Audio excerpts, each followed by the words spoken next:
Welcome everyone to this week's module, session 1. So thanks for coming back and playing.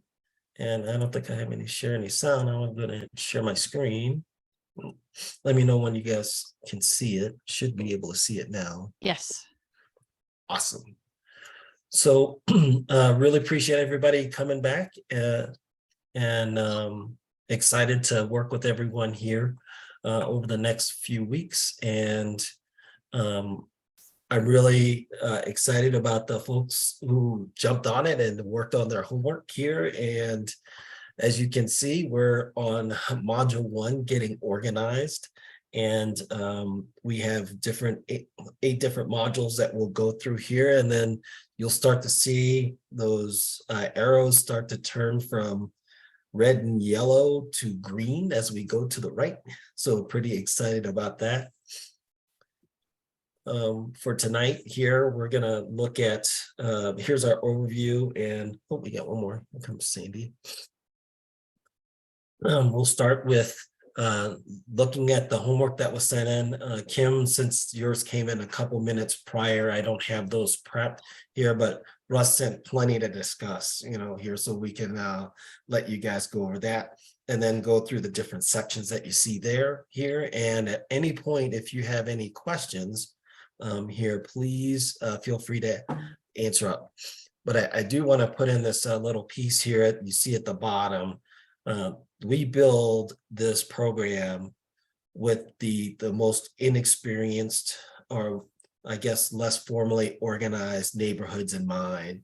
So if you're in a more advanced state than what we are covering here, we ask that you be patient as we go through the process here so that we can keep everybody on the same sheet of music.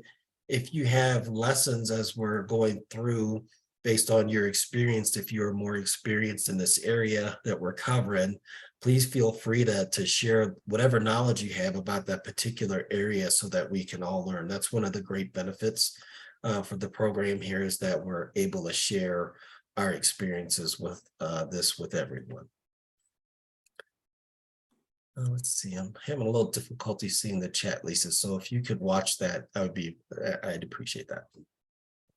Yep. Okay, so we're going to go through each of the neighborhoods here, and you'll see your name at the top here in your neighborhood. There's some neighborhoods I didn't have the names for here, but please, what I ask is to describe the pictures that you have here, and then the concerns that you see in your neighborhood that you're hoping to address. And so we'll go ahead and start with Elizabeth Mayo in Arrowwood 3, my neighborhood. Proud to see that the neighborhood's representing here. So Elizabeth, if you can come off mute and talk about the concerns that you see in our neighborhood. I know the printing is kind of small for folks to see, but if you could describe it, maybe that would help folks.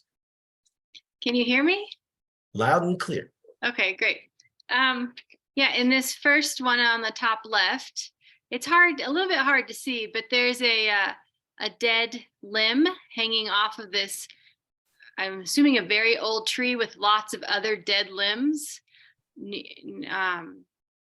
very close to that limb that's reached the ground.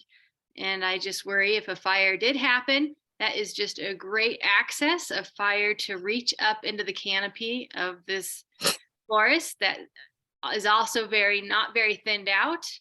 And a forest fire in the canopy is a recipe for disaster, I believe. That's on our street, right? No, it's on yeah, it is. You're right. It's on Arrowwood. Yeah. So, and then just right next to it, you see all the young little saplings, and if they catch fire, I was told that they create a lot of smoke, and this happens to be right along the roadway, so that impedes ingress and egress routes and the vision for emergency vehicles and people trying to leave. Right next to it, that forest, which happens to be on my property, needs to be thinned, and that is a work in progress. And then on the bottom left, Oh, so this property, they have and had a very, very crowded property. And they've done a lot of work, but they left a lot of it on the ground, which Mm, isn't completely visible in this picture, but it's been there. And as it dries out, it's just going to be, there's just a lot of it. And that should be a fire hazard. And then the next one, there's this juniper right next to the house. And junipers are notorious for just being a huge fire hazard. And it shouldn't be near the house if you want to try to save your house during a forest fire. I'm not seeing Heather on here, but I have her pictures next. Are you familiar with them? No, I no.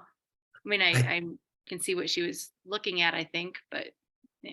I think I might have a repeat in here too, but I think what she's trying to get at with the upper left one is the same point, that you have lots of trees near the roadway, pretty densely vegetated.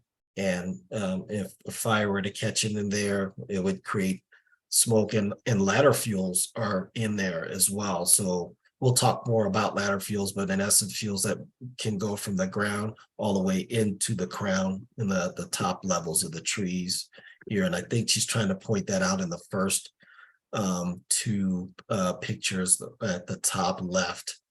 On the right side here, I think she's looking at trying to it's over vegetated, so trying to get some thinning with those trees there. And then the one in the upper right, I would say same thing with the roadside trees in the ones that are located in the easement. And there's always lots of debate about that. So I think it's pretty much the same themes over and over. We're looking at densely vegetated areas, ladder fuels, and can get pretty dry. Some dead trees in there too, which, of course, may cause the fire to burn much quicker here in the area. So I think one of those may be one of my neighbors. And I will tell you, anything that we're dealing with here, like Elizabeth talked about, I'm dealing with too. I will, as we get into Lisa's module, there are elements in Lisa's module that I'm fighting with, let's just say on the home front here every year. So we've got a long way to go, but we've come a long ways too. So it's a marathon, not a sprint. So thank you, Elizabeth, for sharing. You're welcome. All right, Sandra, I think I see you on here. Would you like to talk about the elements of your pictures? And I have 2 slides of your pictures. Okay, so can you hear me? Yes. Okay, so I guess I'm starting with the very first one. The tree is like covering the whole front porch. So obviously it's the trees all the way down to the ground and is probably a 60-foot tree. So that would make for a good fire. Then the next one, same, it's got, this big bush right near the front door. Then, the pile of firewood, of course. I didn't get a good picture to show how close it is to the house, but I'm sure it's too close to be safe. The next one's, sometimes kind of hard to get pictures and not have neighbors worry about what in the world you're doing out there taking pictures of their house. But there's a lot of shrub just out in front of the houses. Same, the next one. The second one from the left on the bottom row, has the juniper right there next to their front door. And the next one has some shrubs right next to the house, and then a tree, 10 feet away or something. And the last one, it's just all the trees are surrounding the house are just very close. Even though there's some rocks in there to separate them a bit, just a lot of trees all around the house. Are those, Sandy, do you know if those are, what kind of trees those are on that last picture? By any chance? It's harder in the winter time, but. It's hard, yeah, it's harder to tell. I'm not sure. I did this a couple of days ago and I don't remember for sure what those trees were. As spring comes, we'll be able to figure it out. Actually, I have 3 sets of pictures. I'm sorry, Sandy. Oh, yep, I forgot I sent so many, sorry. That's okay. And then of course the next one is the same. It's got this huge tree and it's right, you can tell it's almost touching their garage there. Next one is, they got this driveway all cleared, but then right next to the house, they've got these masses of sets of trees that clearly are way too close to the house. And I guess most of my pictures, that's the case until you get to the bottom row here. And they just had things piled up, wood and things piled up right next to the house. The one in the middle and the bottom, they have this, I'm not sure, birch maybe, that's almost touching the roof of that front porch there. So would be real quick to catch fire, spread onto the house if that area caught fire. And again, there's the last one is the tree that's just right next to the house and then bushes all the way around.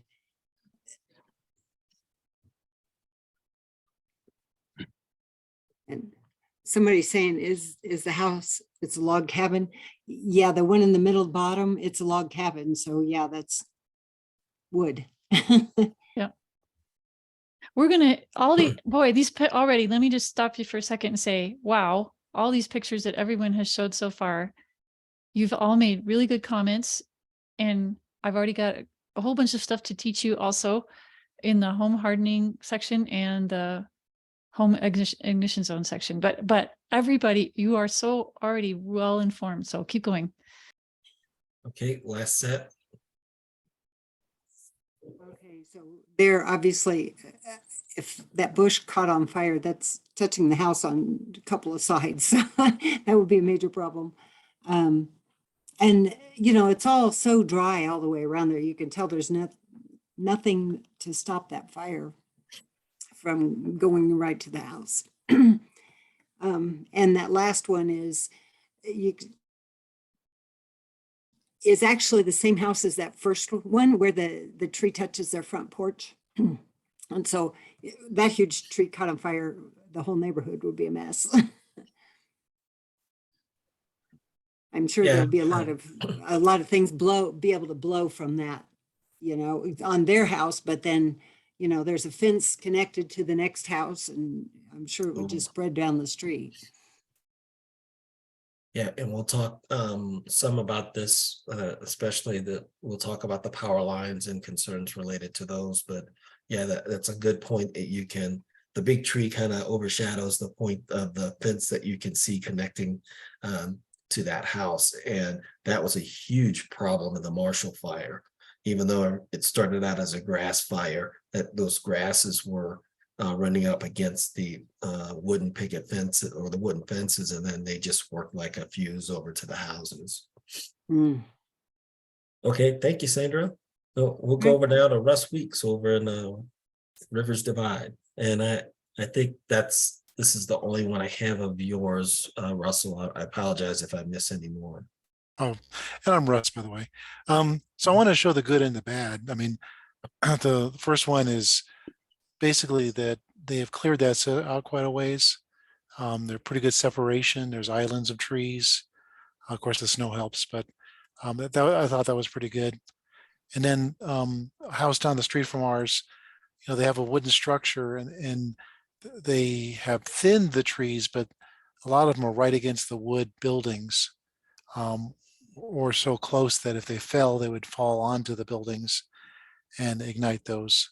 They've done a pretty good job of clearing the ladder fields in the bottom of the trees, but like all of us, it's hard to give up trees and remove them completely. but you know, I think they made an effort at it. And then lastly, this is the bottom one is in front of our house, and we have the same thing like others. We have those small. I think when I talked to the firemen, they called them dog hair trees. And I think they form there because it's a ditch and the seeds get blown into the ditch, and then there's water. And all along our property in our neighborhood, there's those little trees. They're all about the same height. They're all skinny, and they're just crowded together. And I think they would keep the firemen from choosing to go down our roads or choosing to go down our driveway. And the ride-alongs I've had with firemen, they don't want to risk an apparatus, because if they risk it on one house, then they lost it for all the other houses. So that's what I have. Awesome, thank you. Let's go over to Rainey Miller in Timberview. Okay, yeah, I wasn't really quite sure what to look for, so I just mainly took pictures of the roads. You can see the one house in the upper right-hand corner. He's done a lot of landscaping, and he's planted trees right next to his house. And he's been there for quite a while, so the trees are starting to get kind of big. And you know, I don't know how excited he's going to be about getting rid of those, but Well, we have some ideas. Don't worry. yeah, Yeah, once we share the fire dangers, you know, we'll give him the option of what he wants to do. Or obviously, he's got the option of doing what he wants to do. The picture in the lower left-hand corner, that's actually somebody's driveway.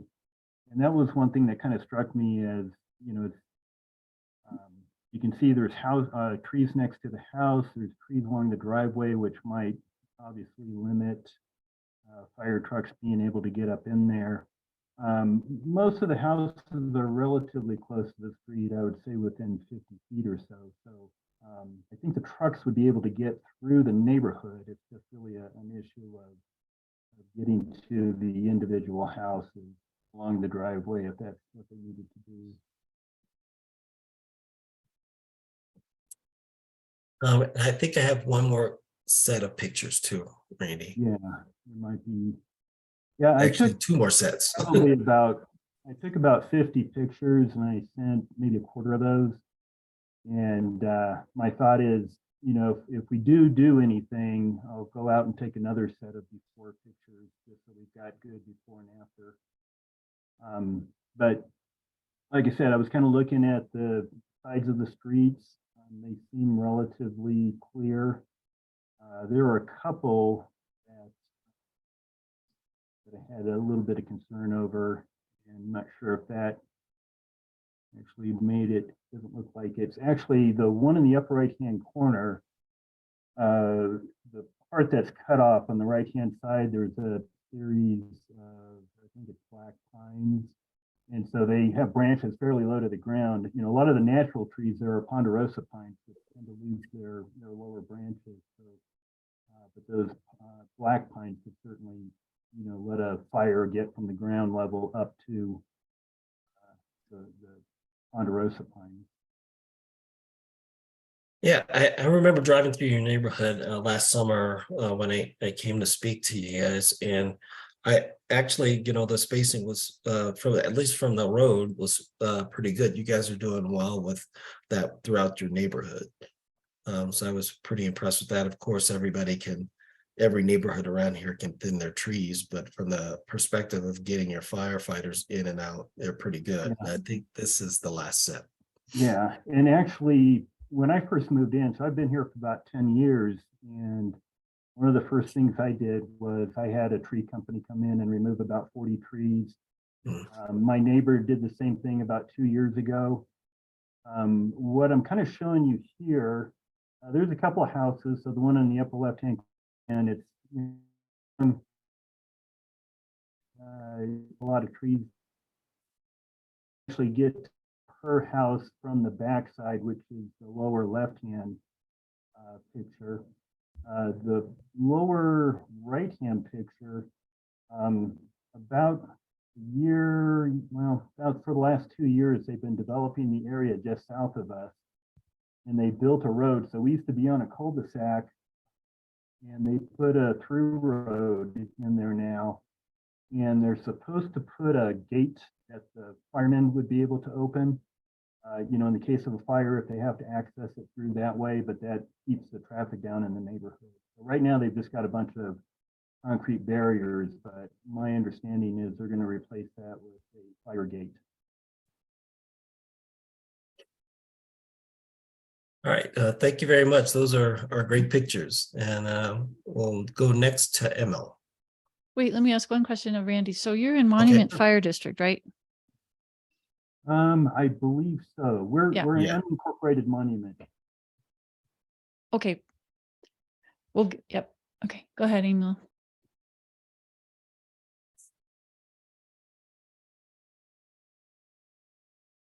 There is the unmute button. Okay. We can hear you. Yep, thank you. Okay, the upper left is, I believe, a utility-owned common way on Flint Ridge Drive, and it's the only flat, empty piece of property in the entire neighborhood. So it's nice and barren, and there's no way anything's going to catch on fire.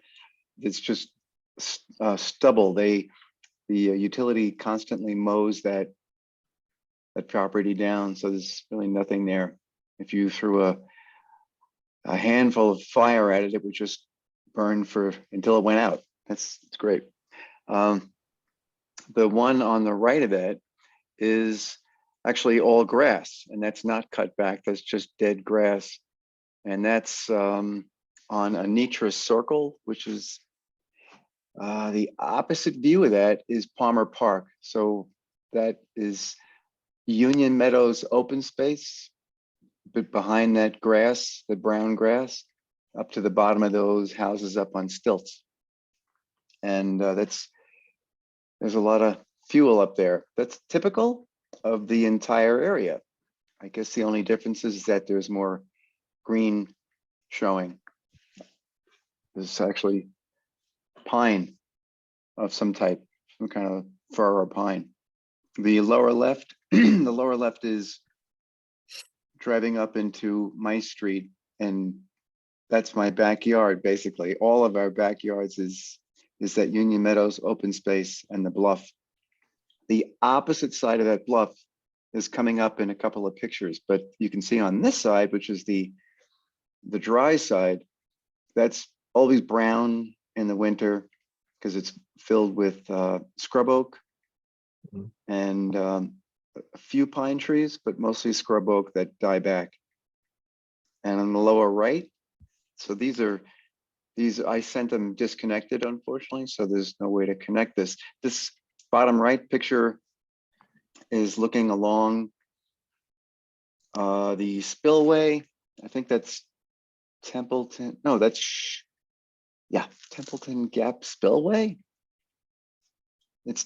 It's connected at the bottom with Palmer Park, that waterway, and that is heading looking south at Cheyenne Mountain in the back, and the street to the right of that is North Union Boulevard, and you're looking south on North Union Boulevard. There's that waterway. It's man-made, but it probably was just a natural creek before they put cement up to make it carry an extra bunch of water in case it's necessary to get water out of the area. Okay, there we go. This one on the left is the other side of the hill. It's very handy to have that photograph below it. The upper left and lower left are two different sides of the same hill, bluff, okay? And the upper left is the wet side of the hill. So while there is scrub oak in the foreground of it, most of the forest there is green black pine, somebody said. Randy, I think you said that was black pine, because it doesn't have, the canopy starts low, you know, the green is all the way to the bottom of the branches. And I don't think there's any ponderosa in this forest. The lower left is the brown side of the same hill. And that whole thing constitutes Union Meadows open space. The one on the right is parallel to Austin Bluffs. Hummer Park is on the right in the background, and the left is this neighborhood that I'm talking about. And the lower right is another view of the same. It looks to me like, let me see on the left there. That's looking south along south. It's looking west, excuse me, along, yeah, really, obviously. I'm still fairly new here. I could even say that, get away with it in my own head. This is looking west along Austin Bluffs, where it goes into and connects with North Union Boulevard. All right, there's one more set. Okay. All right. So this is very typical of the homes that are with the backs to the Union Meadows open space. This is a neighbor of ours. So this is very wide open. They don't have any bushes or anything. Mine is full of bushes, but this one is wide open, just rocks, wooden fence connecting to the brick house, and then this big silver maple between those two houses. And up behind that, again, is this scrub oak, mainly Union Meadows open space. The perfect. The other two photographs, upper right and the lower left, are the two non-exits to the neighborhood that used to be exits. The one on the upper right used to be a pass-through, actually a street that was connecting up to North Union Boulevard, and the lower left used to connect up with Austin Bluffs Parkway. So now they're both not connecting to, well, they connect, you know, you could run out and get run over by a car on either one of the roads, but you couldn't get a vehicle out there. So whenever I walk my dog, I keep her on a short leash just so she doesn't take off into the highway. And that's the reason I wanted to join this group, was because of the two photographs at the end. Thank you, Andre, for putting him at the end, because this is, I was, concerned that however many homes in this neighborhood are essentially blocked off. If fire were to cut off a piece of Flint Ridge Drive, they keep having all these signs that say no, what do they call it? It's not no escape, but that's how I view them, you know. It's No trespass. no outlet. escape. It says no outlet. It says no outlet. So Okay. once you go past any of these no outlet signs, it means if that road gets cut off by one of those no outlet signs, then you're in it. And this is your exits, these two last photographs. So I've already figured out my forester can get out in the upper right. It can probably smack the mirrors off the lower left photograph if I could get my wheel wells to clear those orange things, because those are actually steel encased cement barricades, so they're not going anywhere. And there Right. usually is one in the middle too, by the way. There's usually a third barricade in the center, and they just pulled it out to let a little plow get through there and plow that straight out. So they're not, They're locked into the ground. There's big so they municipal are kind of locked into the keys. ground. Yes, they're Okay. locked in the ground. And the third one in the middle was, I noticed the flapper key had been taken out. You know, the lock was missing, and then suddenly the barricade itself was taken out. And then there's a little trap door that closes over the hole so you can't get your legs caught in there. Your dogs don't get caught as they walk over the sidewalk. But in any case, in the summer, that's going to be closed up again. Okay. Yeah, balancing security with safety, right? Secure. Yeah, I don't want people to just drive straight from Austin Bluffs onto Flint Ridge there, because it would there's little kids that wouldn't ever expect to see several cars driving through there. It's a pretty quiet area. Nobody drives through this area. All right. UPS trucks, that's it. Garbage trucks, UPS trucks. Okay, thank you for sharing those. Yeah, thank you. Thank you. And we'll go over to Barbara now. Hi, thanks, Andre, for letting me join your group. Can you hear me? Good to see you, Yes. Barbara. Oh, hi, Or well, we Lisa. can hear you anyway. We can't see you, but anyway. Oh, video. How do I turn the video on? Oh, I have a slide on it. Does that work? Yeah, that's it. Oh, okay. I have it covered up top. I wasn't sure exactly what the assignment was because I wasn't there last week, and I just did the video online. So I took a few pictures, and the one on the top left is from my front door looking out. And those trees are across the street. Bald Mountain is on your left. I'm in High Pines, which is right off of I-25 and County Line Road, way up in Monument Yeah, Hill. we've been in there before. Yeah. So, I mean, I don't have any trees really. We planted 2 trees at the end of the driveway, but those trees are across the street. They're actually in a different homeowners association. And there's a lot of tree in there growth. And then I took another picture as I was, I turned left. This is on Dewberry Way. And then the one down below as well, homes, and they have an awful lot of trees around them. I only have 3 or 4 trees in the back, and they're those really tall pines. So I don't have a lot of thick growth in front of my house. And I don't have a lot of land. Everyone just has like a half an acre to an acre around here. So that's basically an overview of where I live. Barbara, are you considered Colorado states, or are you separate from them? No, they're We're on the not- east side No, of the we're highway. on Oh, the yeah, I'm east on the- side. Oh, the yeah, I'm other on the side. Yeah, so if you go on 25 and you take East County Line, the very first development you come to on your right is High Pines. Oh, And right across, yeah, and on the left side is Bald Mountain, which is okay, Larkspur, Douglas County. right. And I forgot to ask, Emil, what do you have a designated name for your neighborhood? Yes, it's called Garden Ranch. It's because General Palmer had a farm he bought from a fellow named Austin. So Anitra Circle was the garden. Anitra Circle is a street that's off of Flint Ridge. And that's where the farm was. There's still a farmhouse from the 1880s over there. And the rest of the houses are all built in the 60s. Wow. So the neighborhood is defined by 3 roads. Across the top, going east to west, is Academy, North Academy, happens to go east-west over there. And on the right-hand side, it's Austin Bluffs. And on the left-hand side, forming the other side of the V, is North Union. So it's defined, it's restricted. You can't just drive through it, but you can get out of it like I was describing. Right. All right. Well, thank you, everybody. I really Wait. appreciate you sharing. Oh, good. So the only person who hasn't gotten to say anything is Nicholas, but I bet that's because he didn't turn in pictures. But I'm glad you're here, Nicholas.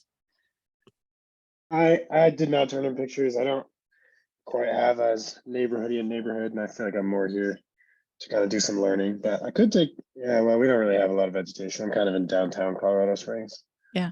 Oh, Nicholas, though, we want to ask you and Margaret to just think, we'll talk to you about this later, but any ideas you have about grants for HOAs, we're going to ask you about that in another couple of weeks. So if you have any Great. ideas, we'll ask you that.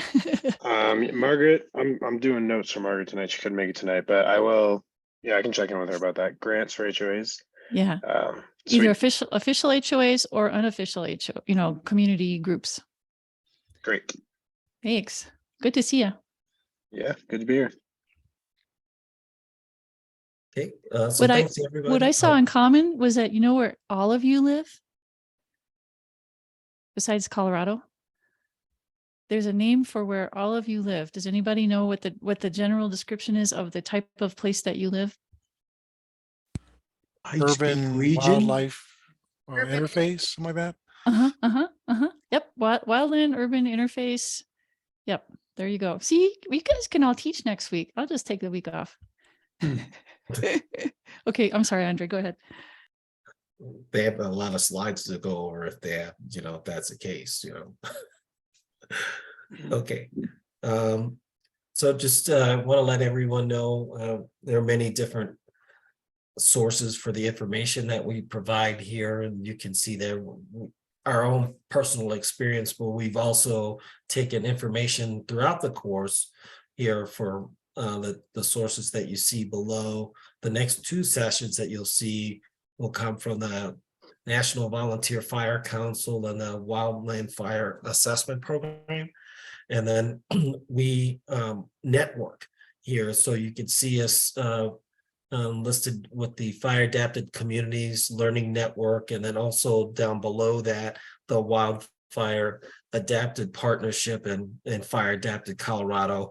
We work periodically in some of them and closer with others. And here that you don't feel like you have to be out there alone. There are a lot of folks that are posting a lot of information that you can gather here. So we wanted to give you some of those sources of information. And of course, NFPA, they're deeply involved in this type of work. So it's not just about protecting, regular business and structures, but they also have a lot of good information on wildfire. So from our perspective, the neighborhood ambassador's role, for us, the neighborhood ambassador is the key to advancing efforts in your neighborhood. And the reason why is someone has to start the effort, right? So someone's got to be willing to be that organizer to bring everyone together. Without the information being communicated to, it gets tough to ensure folks know what's going on and what the plan is, or just to hear about efforts that are ongoing. So that person in the neighborhood ambassador role turns out to be quite often the primary communicator, either to neighborhood residents or the homeowners association or property owner association board. We do have some unaffiliated or informally organized boards, so that person, we've worked with folks in the past that really kind of put on the shoes and then walked around the neighborhood and communicated in many different forms, either via email, putting out letters to folks, dropping them off, doing some wildfire risk reduction retail and knocking on doors. And there are a lot of different ways to communicate. And that person needs to be the energizer, keeping the residents motivated here to continue the efforts. And I would say that it's important to be the energizer in the first year, but it's the follow-on years that in having that person that or persons that are energized, that sustain the effort in the neighborhood. And of course, the person who is the networker, they're out learning and not just networking in the neighborhood, but outside the neighborhood, attending conferences, going to wildfire information events, talking to the professionals that are out there, both the fire and the forestry folks, getting information there. So it's important that this neighborhood ambassador have all of these types of characteristics. We see the persons that we've seen that are the most effective have all of these aspects with how they operate. Of course, there are a couple of different ways that neighborhoods are organized. We have some that are formally organized, HOAs or property owner associations or POAs. The strengths with that for those formally organized neighborhoods is that they have an existing communication structure. Most often, or most of them have some form of central website. They have an address list that's already developed and shared amongst the board or the leaders of that community. They convene regular meetings, and in some instances, they may have physical bulletin boards or an electronic bulletin board that's affiliated with the website. They also have funding available to them usually through dues provided by the residents, or they're able to obtain grants. We've seen some that are really, really advanced and they are really well organized and have persons that are dedicated to applying for grants. In most cases, not all, because we've run into that situation where the board will support those efforts, because really, if you are performing risk reduction, then it enhances your property value. And then also, of course, with the insurance companies, in some areas, they're really kind of concerned about that. So it can also help with keeping some insurance rates down. And then lastly, they will have usually some form of existing meeting space, either some place that they already own or some place that they're regularly convening. Like, say, I know for a while our HOA was meeting over at the Monument Library. So they have some plan to meet in an existing space. Now, concerns, some of the work may be constrained here due to some of the covenants or rules. And of course, you might have existing neighborhood politics. We've had that in other forms, not so much in my neighborhood in terms of the wildfire risk reduction piece, but I've seen it in other areas here. So suggested approach here for an HOA, try to meet with that board. If you don't have a FireWise team or a committee, request permission to create one and have it formally recognized by that board. And that will garner you potential formal support from them here to get the work going. And then request their assistance. If they have a mailing list, ask that they push out the information for you to announce that, you know, you're starting a FireWise committee, and then look for volunteers, especially if they're able to put it on the website. If not, then maybe you can create your own page. We created a Facebook page. Lisa talked about that earlier, and then she also posted it into the chat area. So that's a different way to communicate, and you can get the information out to your folks there. If you are on social media also, and you have a site for your neighborhood within that space, or you know a lot of people are in that space, like nextdoor.com is a good site that people communicate on in terms of social media, then you can communicate that way. And then I think the biggest hook in terms of getting folks there to come in is to invite a guest speaker, either a fire or forestry professional, a volunteer support group here. And if you combine that with the social, then that kind of entices folks at least to dip their toes into this type of pond here. So inviting folks here is an important, or a guest speaker is an important aspect.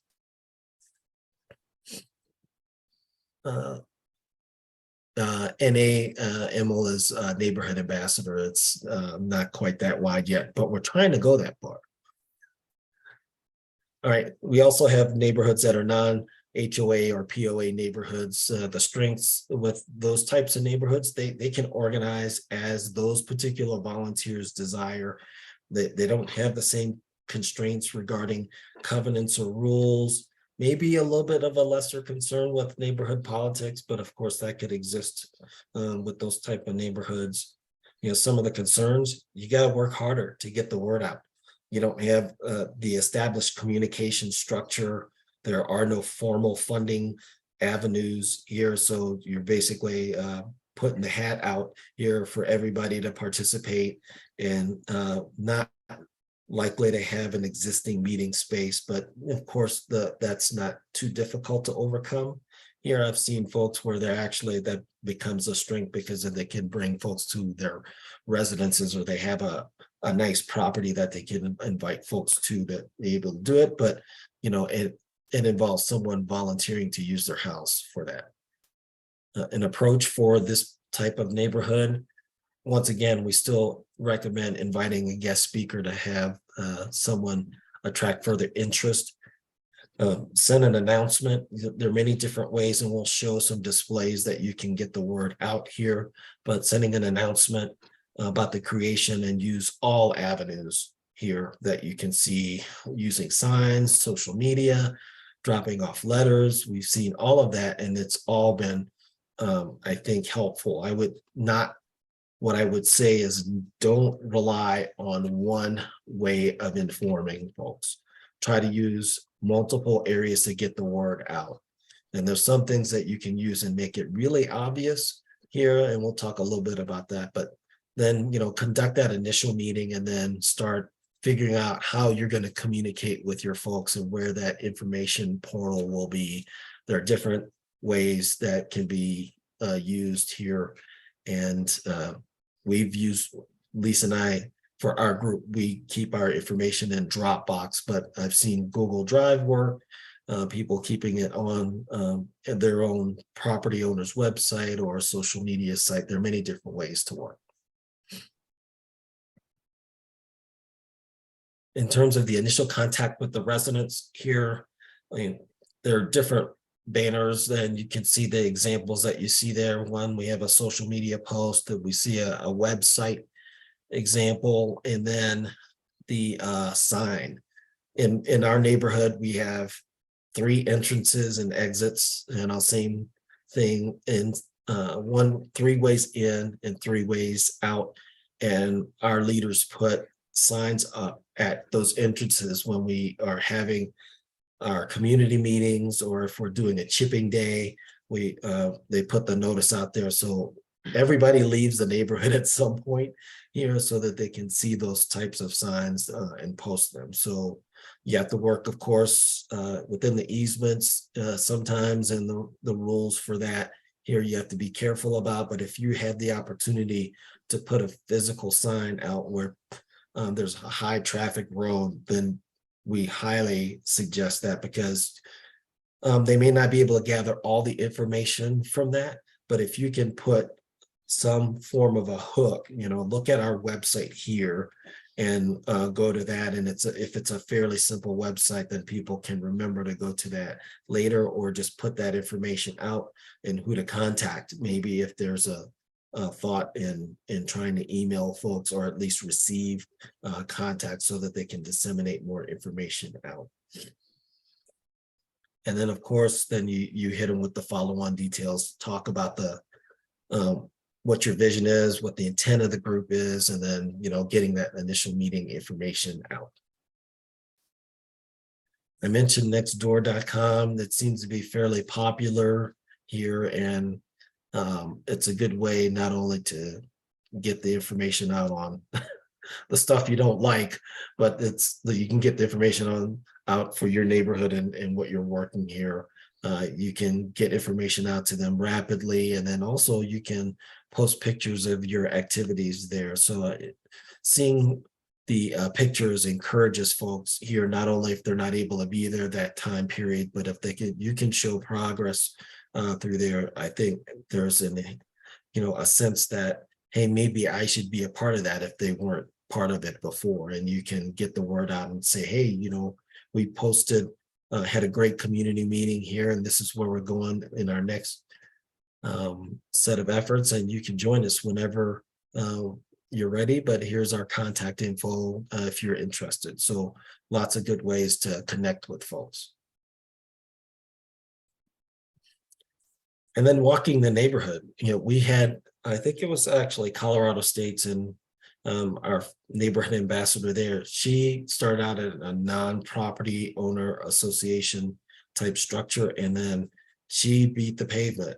She walked, all across her neighborhood and dropped off letters to residents here. It's a good way to introduce yourself. That it's a good step towards building relationships, and you're able to tell your story here. And but I would suggest that you consider splitting up your effort. Now, that said, I know that there are properties in our area where people are not necessarily welcoming. So I understand that there's a concern. If I remember right, Mr. Jerislow, Steve, you had an experience with that. Would you mind talking a little bit about that, if you don't mind? Sure. Yeah. I live in Black Forest Park, which is very rural, very, very woodsy, dirt roads that are not maintained by the county.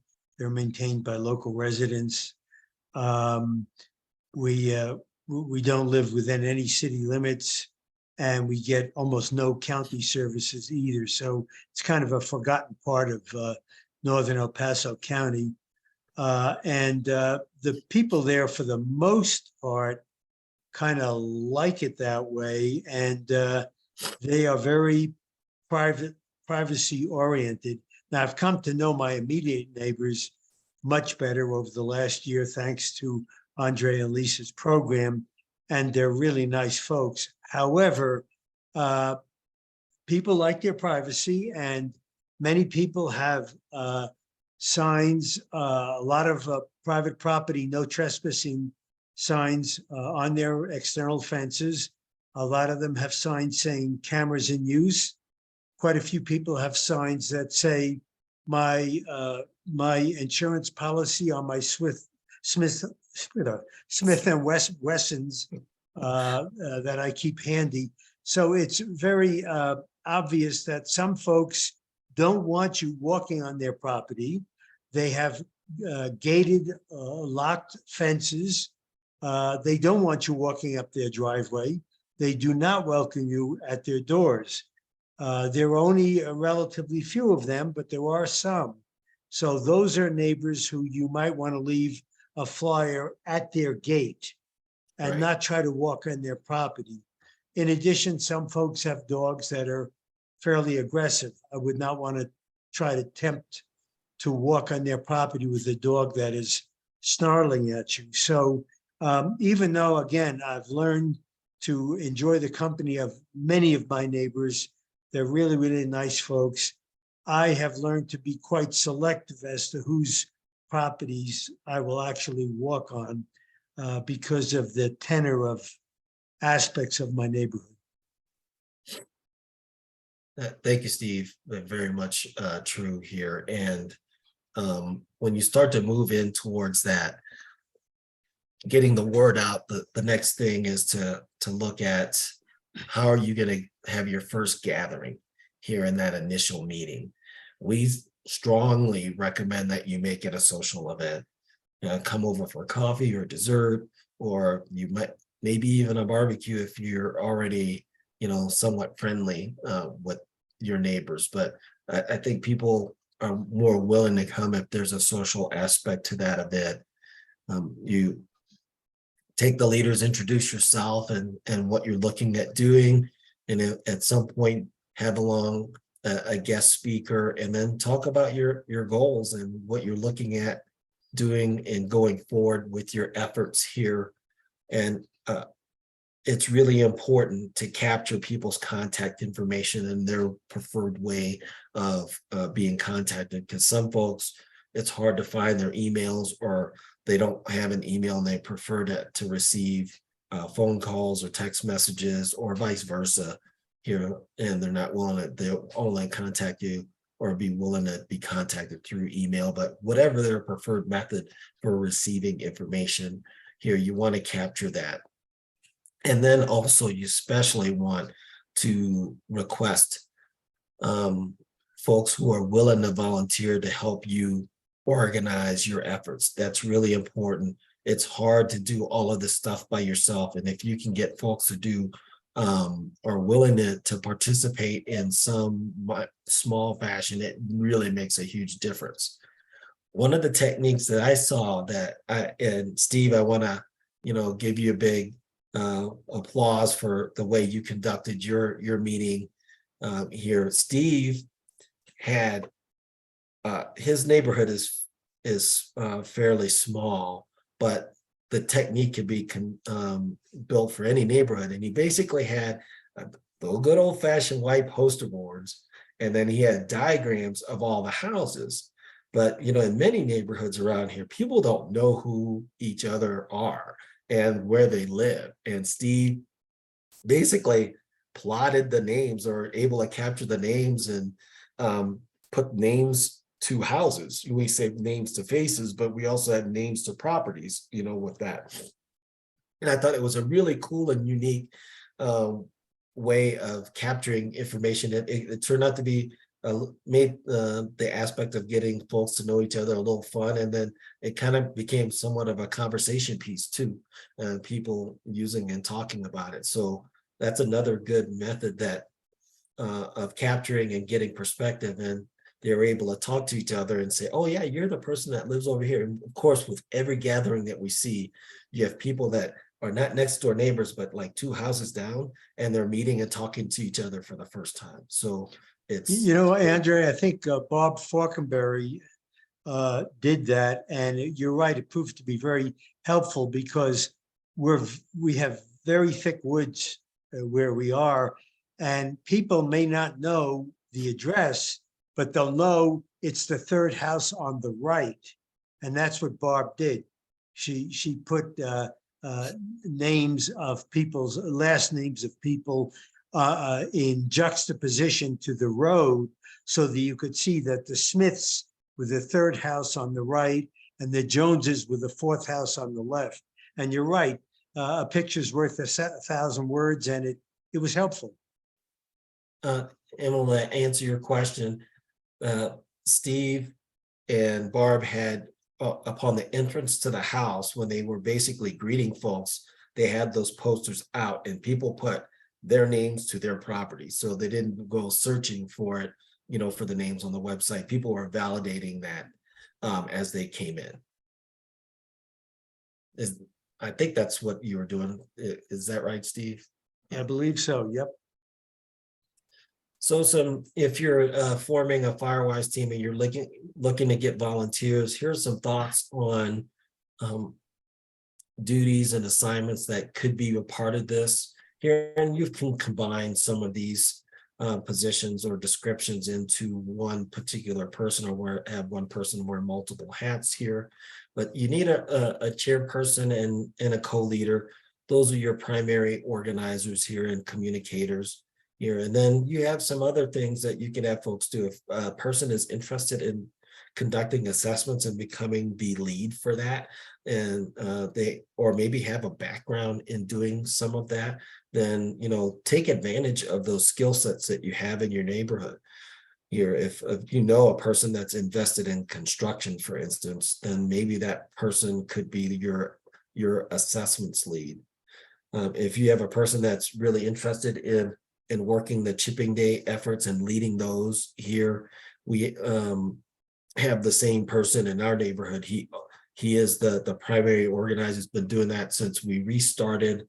I think when the first chipping day that I remember being a part of in the neighborhood was about 10 years ago, and that person's been involved in every year with that. So that person reserves the chipper, plans, and leads the chipping day efforts here. And so that person's a lead. Doesn't mean that you don't have other folks that could be involved with that, but you know, you have a person that can lead and organize those. And then we suggest that you have a person that helps out with the supplies, and then also could be your safety lead. Also looks at bringing in tools that you would need here. Maybe that person helps organize and provide food for the workers that day here in our neighborhood. The spouse of the guy who leads the chipping day ensures that we always get fed. So we'll stop in the middle part of the day, have sandwiches somewhere along the route here, but someone besides the chairperson of the committee is taking care of that for us. And then I really strongly suggest to have a person there as a safety lead. I've seen lots of unsafe practices here. If you could have a person that's looking out for folks and ensuring that you have all the safety gear out there, at least before you start here, then that's an important piece. You don't want to lose energy and effort because you find out that a person got injured on one of your chipping days. And we have a lot more to say about that one, that's for sure. Well, all these things, but especially that one. Definitely. And people, you might be surprised at who decides they're interested in running a chipping day. Like, you would never pick me out of the crowd, would you? But I would. here you would, but Lisa runs a chipper, seriously.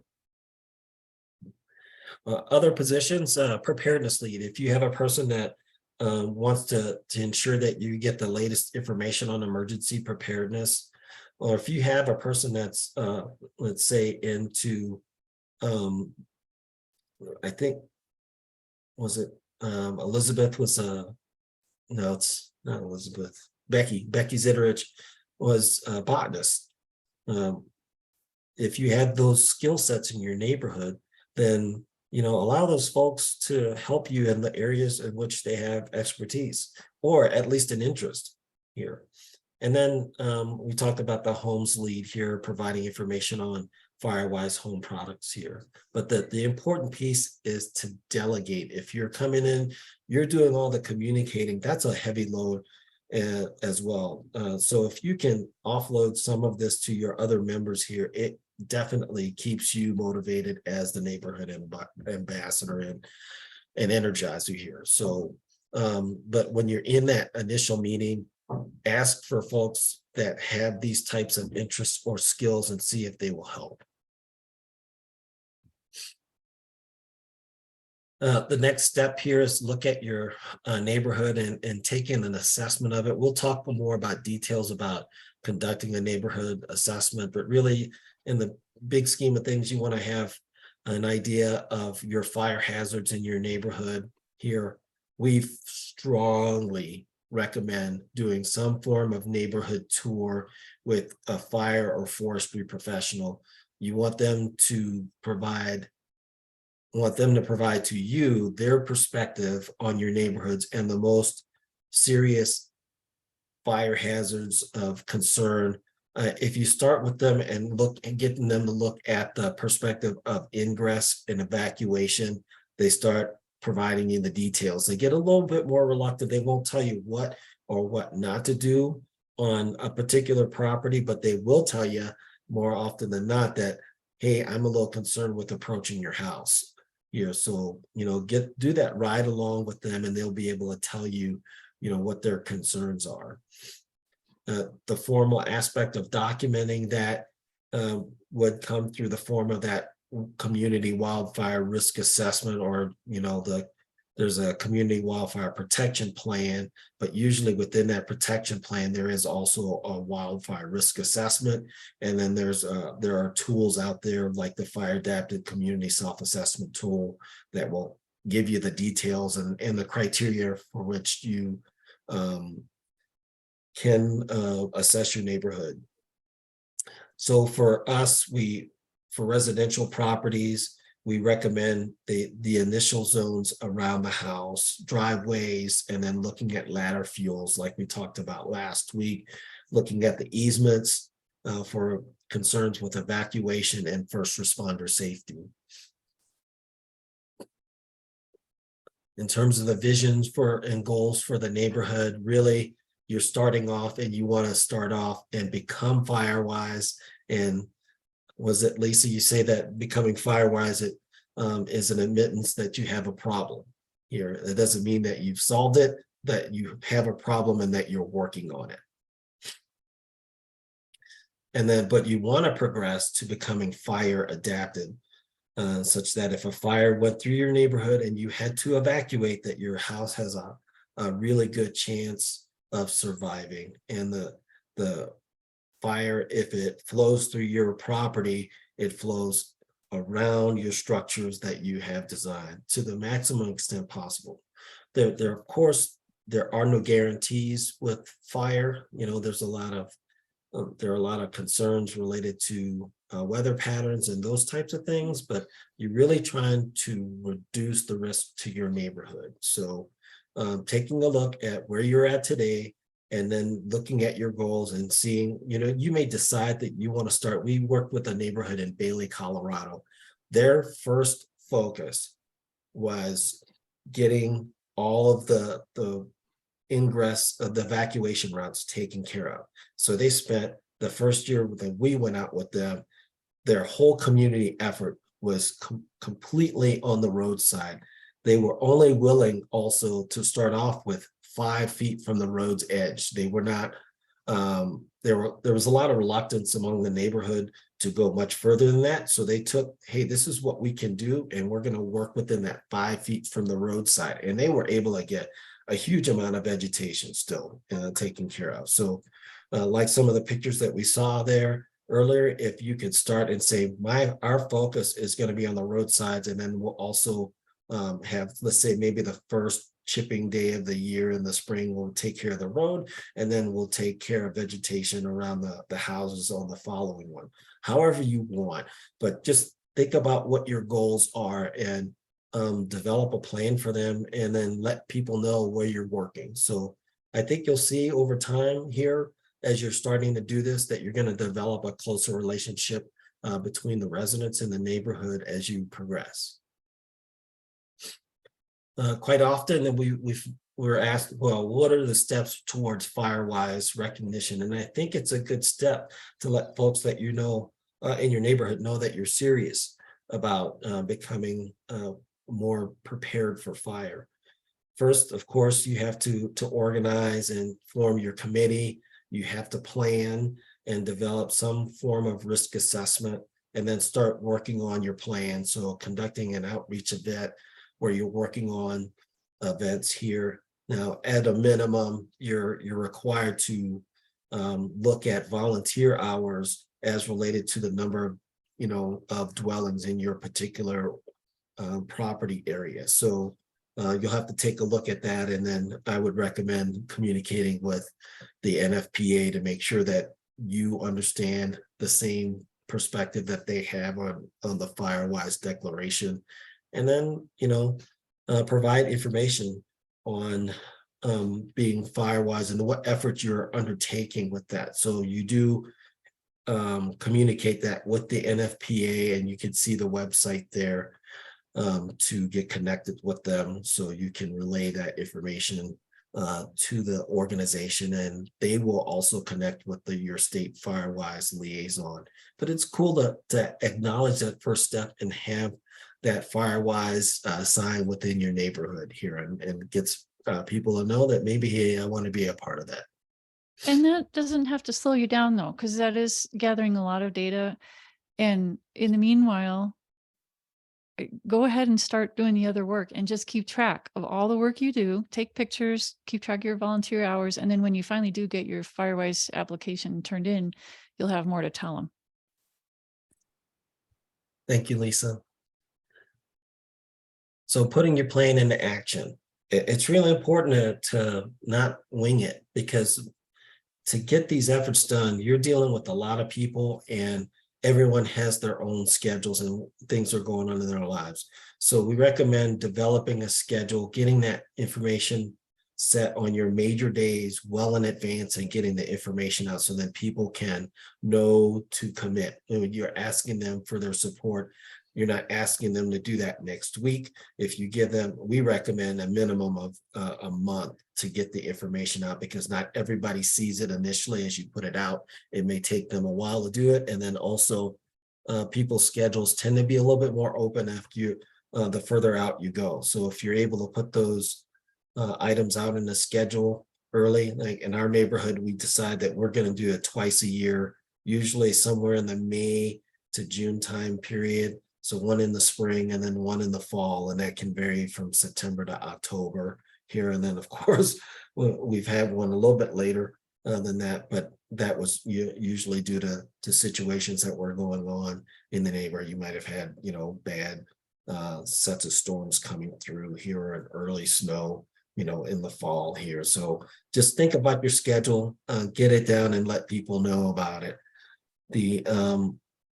Don't shoot for the perfect plan. You just need to start moving there, and you don't have to have the super big effort. You can start small, but do something. And I think people are looking for folks that are willing to actually start putting forth their plan into action, so you can see it here and get folks moving. So once you commit to it, then I think people get a little bit more energy behind it. And if you haven't had a chipper in your neighborhood here, you'll start to see, once you have one there, it's sort of like the first person to plow their snow or cut their grass.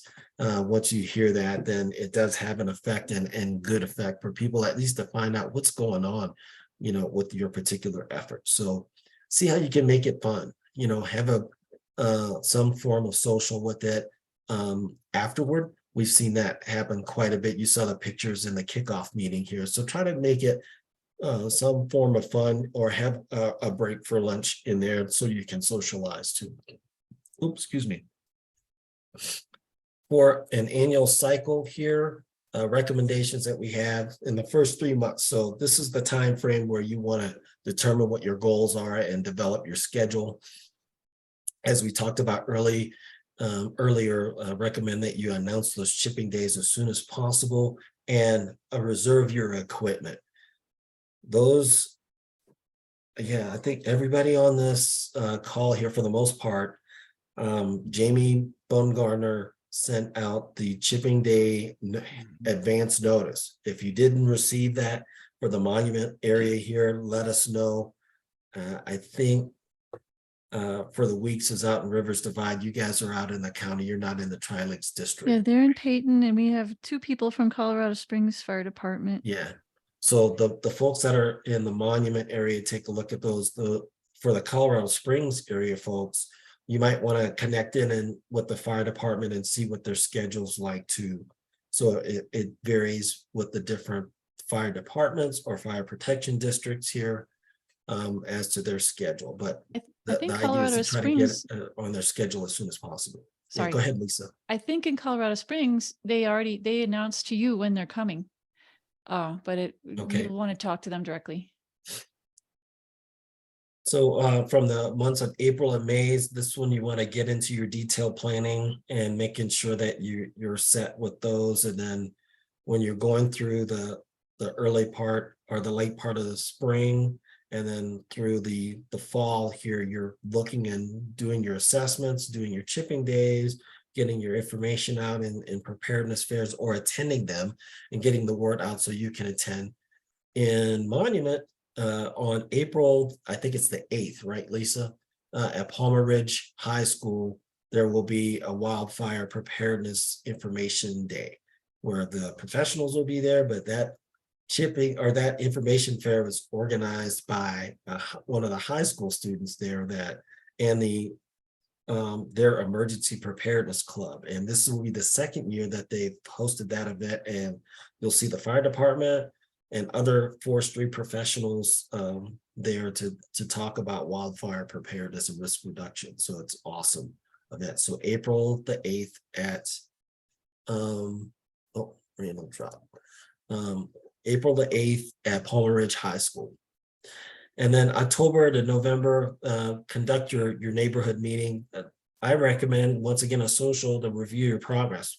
What worked, what didn't work, what are the things that you wish you could have done a little bit different, and then start looking at the next year and seeing how you can get ready for the next year.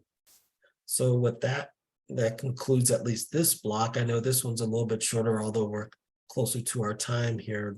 It's a shorter block of information. The next 2 will be hugely information packed. So we asked for your next meeting, our next couple of meetings here, for you to be to show up on time. Lisa has a ton of information to share here.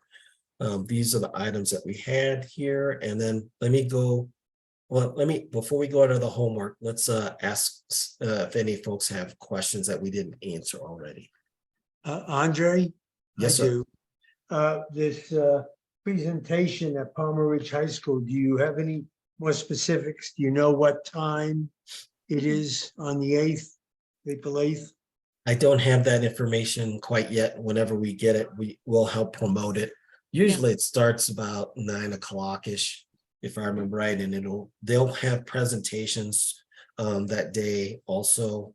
If it looks similar to what they did last year at the initial entrance hallway, there'll be booths that are displayed here that you can talk to people about things. And then also they use their auditorium for doing the presentations.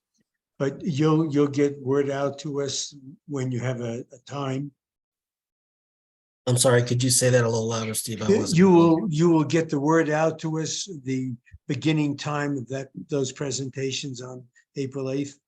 Yes, and if for our neighborhood ambassadors, we'll put it on our neighborhood ambassadors Facebook page here and get the information out there, and then send it out via email as we receive more. All right, thank you.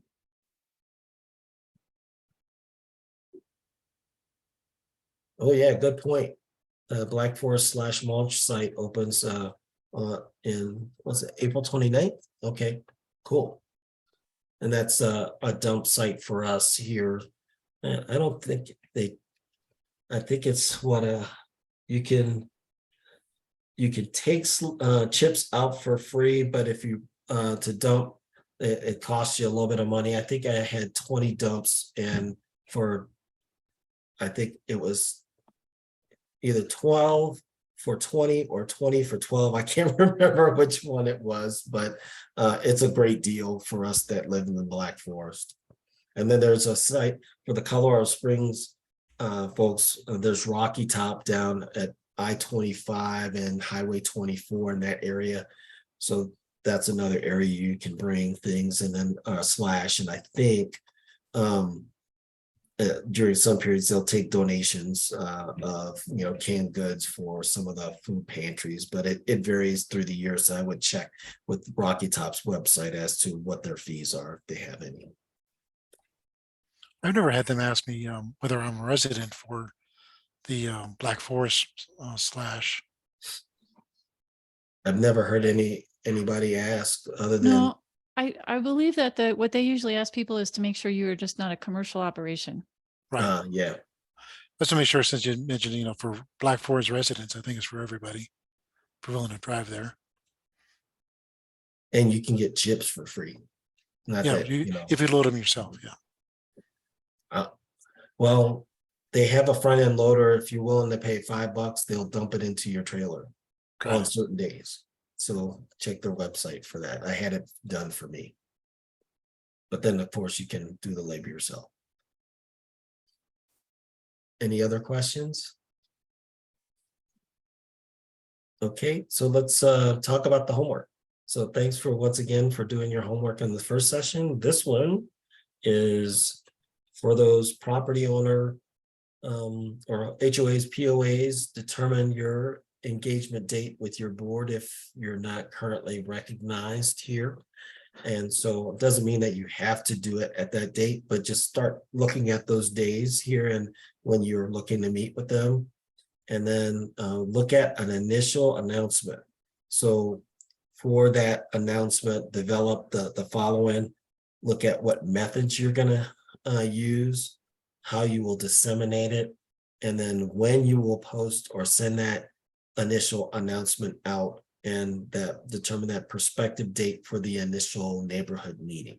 So we are enticing folks to actually take action with these homework actions. We're not talking about them in a really rhetorical sense. We want you to get out there and start working towards becoming more organized here and start moving towards getting the information out and developing your group, and then also starting to take your initial actions. Lots to talk about in the process to be able to do it this way, but we figure they're not difficult to determine here, but here doesn't have to be perfect, but start to think about those elements towards becoming initially organized. Any questions about the homework and actions for this session?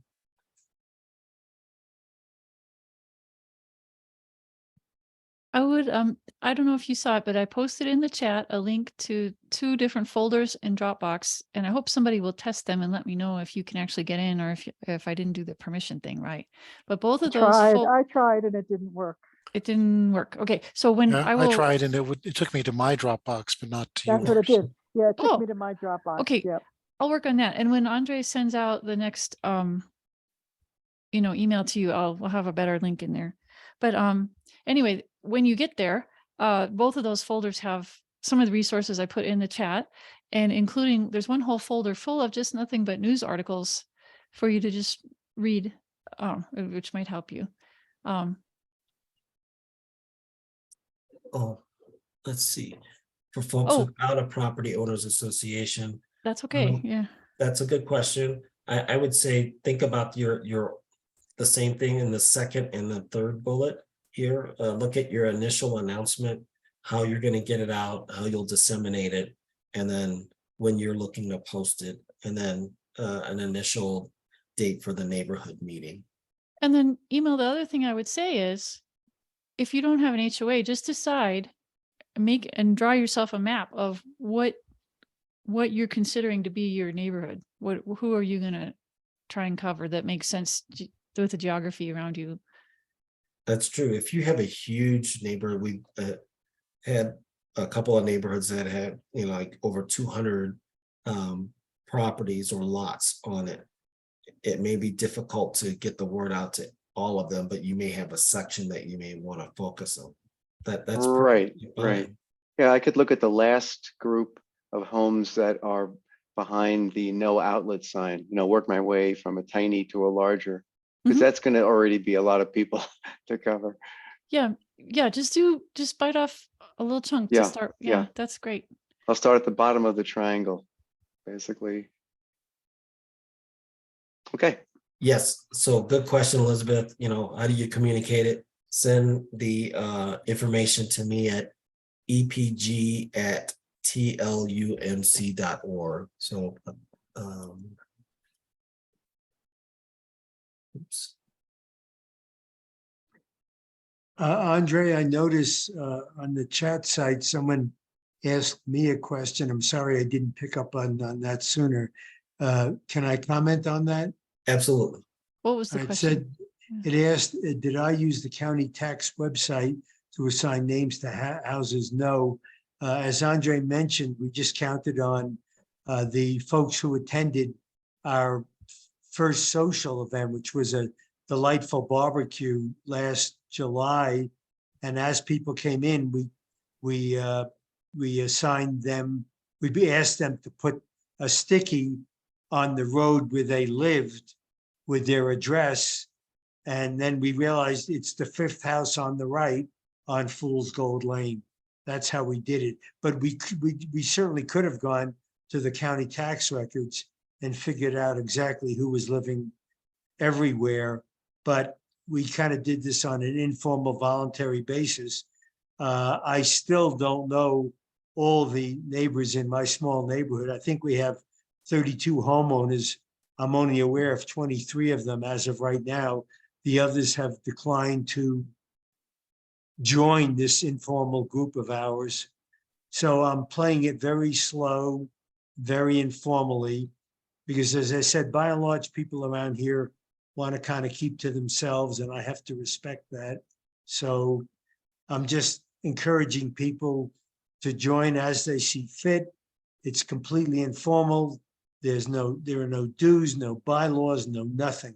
If you want to join our informal group, give me your name, your email address, your phone number, and where your house is located, and you're in the group. It's that simple. It's slow going, but it's less intrusive. And I sense that that's what most people want.